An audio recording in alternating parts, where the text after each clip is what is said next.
Islamophobia has increased all over the world. I decided when I became the Prime Minister that I would do my best to bridge this gulf. There is some sort of comment, caricatures, some book which insults our Holy Prophet. There's a reaction in the Muslim world.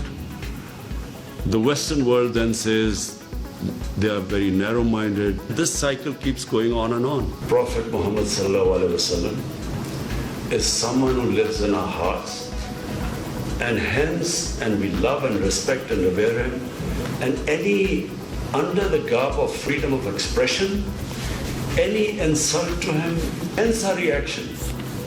And so the Western people and the Western governments we need to have a dialogue and explain this to them, because they don't understand.